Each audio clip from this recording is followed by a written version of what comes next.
اللہ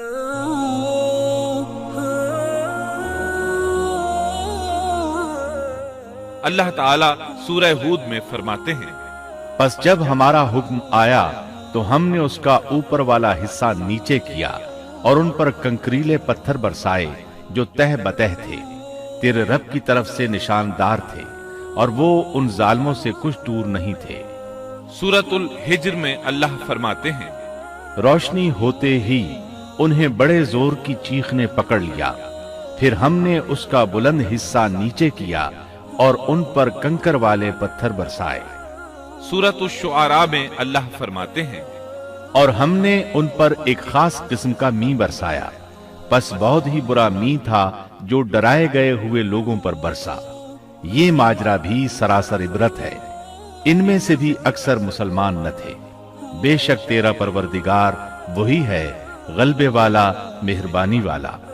سورۃ النجم میں اللہ فرماتے ہیں، اور اس نے الٹائی ہوئی بستیاں گرا دی، پھر ان کو اس چیز سے ڈھانپا جس سے بھی ڈھانپا، مطلب یہ کہ ان پر پتھروں کی بارش برسائی۔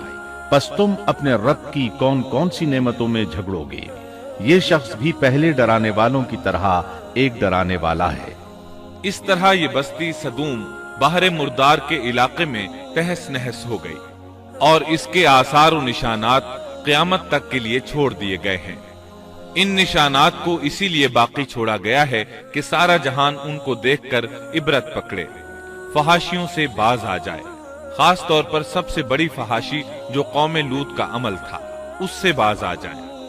سیدنا لوط علیہ السلام کے اس قصے میں قرآن حکیم اور احادیث نبوی سے یہ بات ثابت ہوتی ہے کہ سیدنا لوط علیہ السلام جس قوم کی طرف مبعوث کیے گئے تھے، وہ قوم اخلاق کے اعتبار سے بالکل ختم ہو چکی تھی، اور اب اس کی اصلاح ناممکن ہو چکی تھی۔ اس قوم نے اپنے جرم کو جرم بھی نہیں سمجھا تھا۔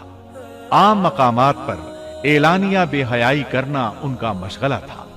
یہ ایسا عمل تھا جس کی ماضی میں کوئی نظیر نہیں ملتی۔ مردوں کا مردوں سے اختلاط اور عورتوں کا عورتوں سے، یہ ایسا فعل تھا جو جنگل کے وحشی جانور بھی نہیں کرتے۔ یہی وجہ تھی کہ یہ قوم اپنے میں سے کچھ نیک لوگوں کو بھی برداشت نہیں کرتی تھی۔ وہ انہیں نیکی اور شرافت کی دعوت دیتے تھے، اسی لیے وہ ان کے سخت مخالف ہو گئے تھے۔ قرآن کریم نے اس قوم کے 3 بڑے جرائم کا ذکر کیا ہے۔ یہ کہ تم مردوں سے بدفعلی کرتے ہو، مسافروں کو لوٹ لیتے ہو، عام مجلسوں میں اعلانیہ فحاشی کرتے ہو۔ ان 3 گناہوں میں سے سب سے پہلا گناہ بدترین گناہ تھا۔